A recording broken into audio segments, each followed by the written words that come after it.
It was like I understood that I was moving to somewhere completely new and completely different, but it wasn't until I got there that I realized it was too late.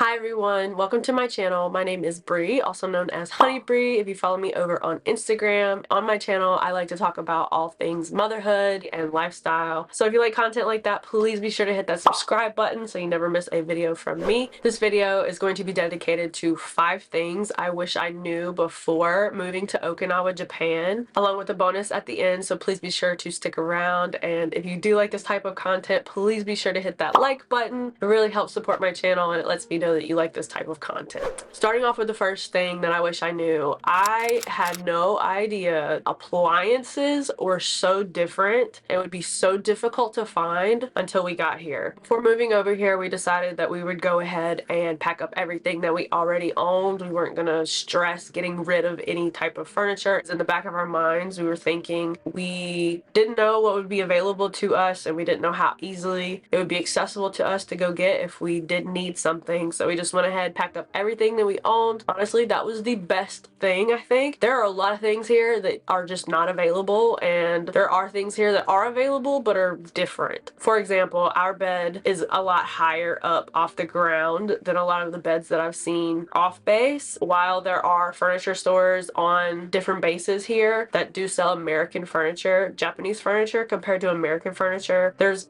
a big difference. My husband is 6'3". If we had ended up not having a bed here that was tall enough, I don't see him being comfortable with that. So my advice would be to stick with what you already own in the States. Don't get rid of anything major like a bed or a couch or anything like that because it might be difficult to find here. There are a lot of people who get rid of things on Facebook Marketplace, and there's pages on Facebook for buying and selling and stuff like that. Your chances of finding something are pretty high, but I would hate to be in a situation where I have no couch, I have no bed, and I'm just waiting on somebody to get rid of one. Also, when it comes to housing necessities, appliances such as a microwave, an ice maker, never considered owning an ice maker because all of my refrigerators in the States always had ice makers. So when we got here, and there is absolutely no ice makers in any of the fridges on base, as well as no ice makers available off base that I've seen, I did not know how badly I wish I had one.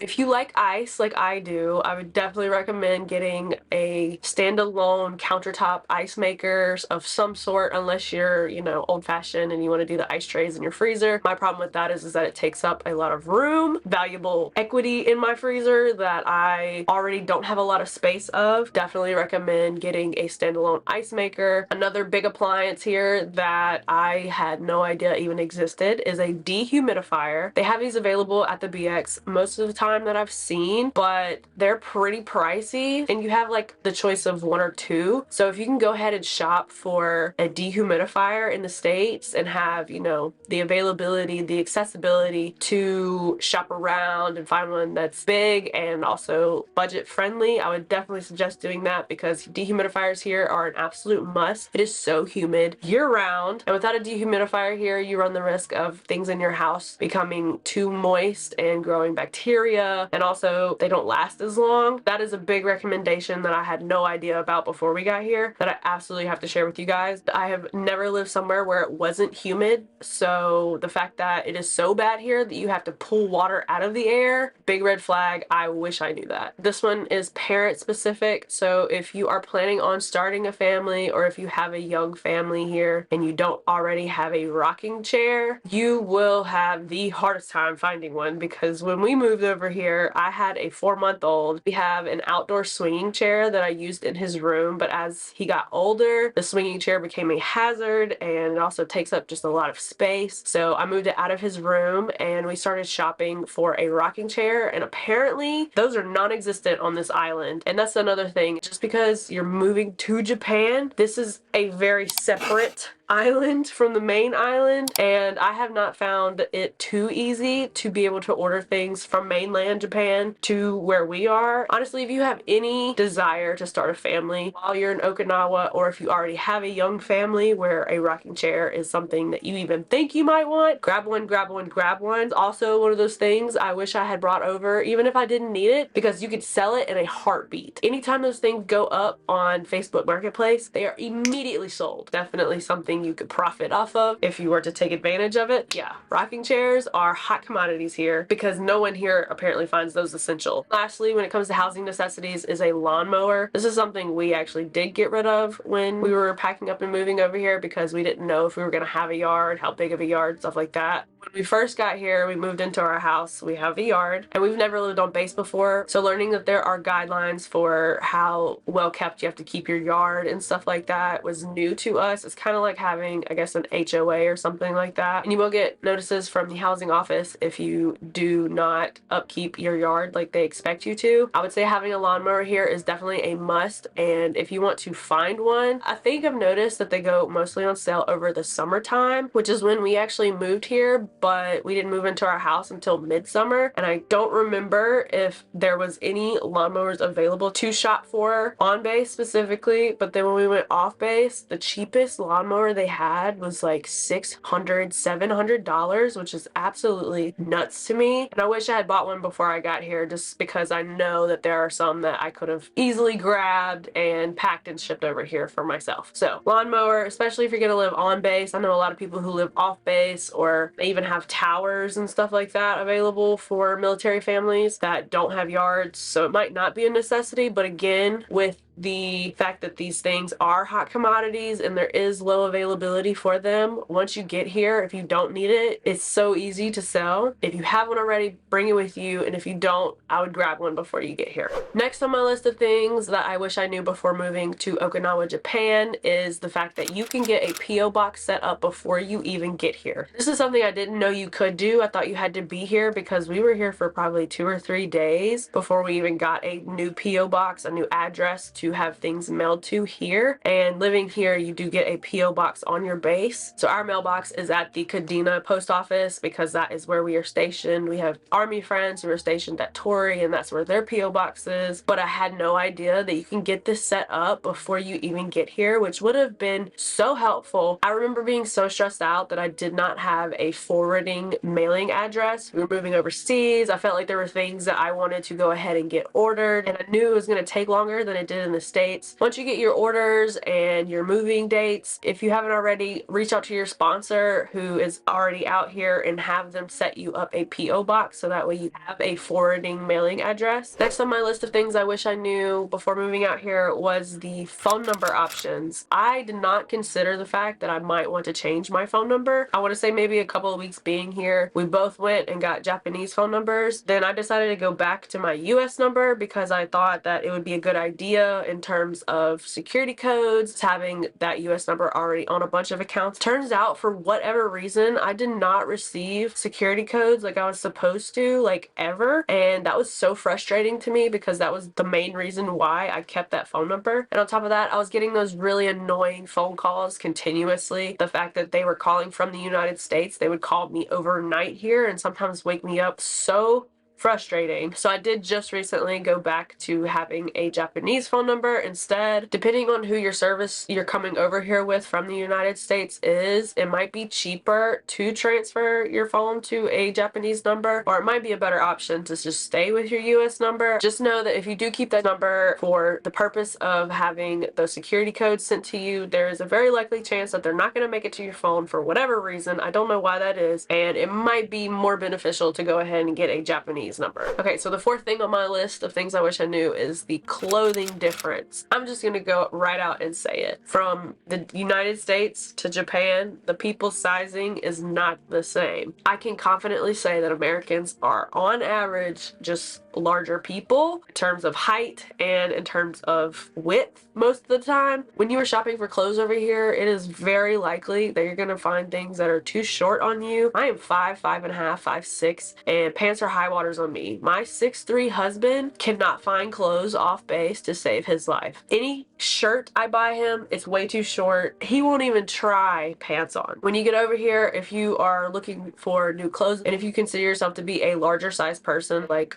medium, large, and above, know that you're probably going to do a lot of online shopping here unless you're okay with shopping at the BX, which if you've shopped at the BX for clothes, you will know that they're pretty expensive and they can get expensive really quickly. But yeah, if you're a larger size person, if you are a taller person, know that you might have difficulty finding clothing here off base. On base, you'll have options, but you will be paying the price for those options. Last thing on this list is the safety differences between Japan and the United States. When you come from the United States, when you've lived in the United States your entire life, you know that there's this underlying sense of insecurity when it comes to your safety, regardless of sex, race, gender, anything. I feel like there's always something happening, there's always something going on that is instilling fear in us in the United States. So moving here, it is so different. It is such a mental break. People are so much more polite in the sense of they're non-threatening, at least in my experience so far of being here for a year and a half. And other people respect other people way more than they do in the States. For example, in the States, I would never leave my keys in the car. I would never leave my car running when I run into somewhere because I have the fear that somebody is going to jack my car. It is going to be missing by the time I get back to it. But here, that is such a common thing. Like, I have seen so many people leaving their kids in the car while they run inside with the car running, cars unlocked. Coming from the States, it's like, I would never. And then not only that, I feel like this has to do with Okinawa specifically because, again, we are very separate from mainland Japan. Living here on this island, I think the max speed I have ever seen on any type of main road was 80 kilometers per hour, which is like 55 miles per hour. So it's not that fast. It's fast enough, but it's not that fast. And that's only on highways, which there's a few of those. Things tend to be slower here, and I was shocked the first time that I saw a child. I'm talking about like a 2, 3, 4, 5-year-old child standing up in the front seat of this car, not buckled in, roaming the cabin of the car, and the parents just like driving, acting like it's not an issue. I have seen car seats in the passenger seat. Yes, I said car seat in the passenger seat, the front of the vehicle. I've seen some things, and I feel like it has to do with the fact that life is just slower here. People just feel safer. They feel like things are less likely to happen here than they do other places in the world, and I can understand that, but my sense of security says no, no, no, this is not right. But seeing it, it's still shocking to me some of the times, but it is something that is very commonly done here. I would never imagine that being okay. Just because I'm from the States, and in the States, people tend to drive fast. People are a lot more reckless than they are here. Yeah, that's a huge one. And then also when it comes to safety, I remember doing a little bit of research and homework into what Japan might be like and stuff like that, and something that was really highlighted was child safety. Parents can have their kids walk to school all by themselves. Everything here is pretty congested in terms of people living on top of each other. Shops and stuff are literally on top of each other. I would say in the area that we live specifically, things are very urban when it comes to that kind of stuff. There's a lot of people in a very small area, and it is not uncommon to see a kid walking down the street by themselves. It is not uncommon to see a group of kids walking down the street by themselves, walking across the street by themselves, or walking into stores by themselves. And that was kind of a shock to me as well, but also it was very cool to see because, again, safety is just different here. Things are handled different here to where people feel comfortable enough to do that, to allow their kids to be able to do that. And I think that that is an amazing thing, to be able to trust that your kid can get from one point to another without something bad happening to them. You would never in the United States let your kid walk outside down a busy street by themselves. Like, no chance. But yeah, safety here is very, very different. Okay, so the bonus thing that I want to make sure I include is to create a bucket list before you get here. That is something I wish I had done. Honestly, I think if I had had a bucket list made or had found a bucket list, it would have made the move more exciting. I never imagined living somewhere else in the world. Like, I would love to travel and stuff like that, but living somewhere for 4 years, never an idea of mine. So before we moved here, I wish I had created a bucket list so I knew what kind of adventures were possible here. I feel like creating a bucket list or having a bucket list before you move to another place is a way that you can research the different types of things you can do, and is definitely something that I wish I had done because I knew I was moving to an island in the Pacific, but I had no idea what all that entailed. If you are moving here to Okinawa, Japan, I highly, highly recommend that you find a bucket list. You make a bucket list. You look into the things that there are to do here, there are so many different types of beaches. There are so many different yummy restaurants you have to check out. Amusement things like parks and zoos. The aquarium's really cool. There's a botanical gardens. There's sightseeing locations, including ruins, as well as castles and shrines that I had no idea would be a part of this experience. A friend of mine actually came across a bucket list that was created to be shared with those who do live here, so that way you have an idea of things that you could do. If you would like to get your hands on that, just send me a DM over on Instagram and I will be sure to forward that over. I have yet to figure out how to create an online file. You know what? I think I can make a Google Doc and share a link in my description box that way. When I do that, I will insert the link below just so it's easier to access. This list is so extensive and there are so many things on it that we had no idea you can even do, and then there's a lot of things on it that we have already done. Okinawa is such a beautiful place, and honestly I had no idea what we were in for when we got our orders to come over here, so I definitely wanted to make this video to share this information for those who will be coming over here and to help y'all avoid the same mistakes that we went through when we first arrived. Alright y'all, that is going to wrap it up for this video. I really appreciate you if you made it this far. If there's anything that you wish you would have known before moving to Okinawa, Japan, please leave a comment down below. I would love to hear it, and I'm sure anybody that comes across this video would love to hear it. If you like this type of content, please be sure to hit that like button. It really helps out my channel. And don't forget to subscribe so you never miss a video from me, and I will see you guys in the next one. Bye!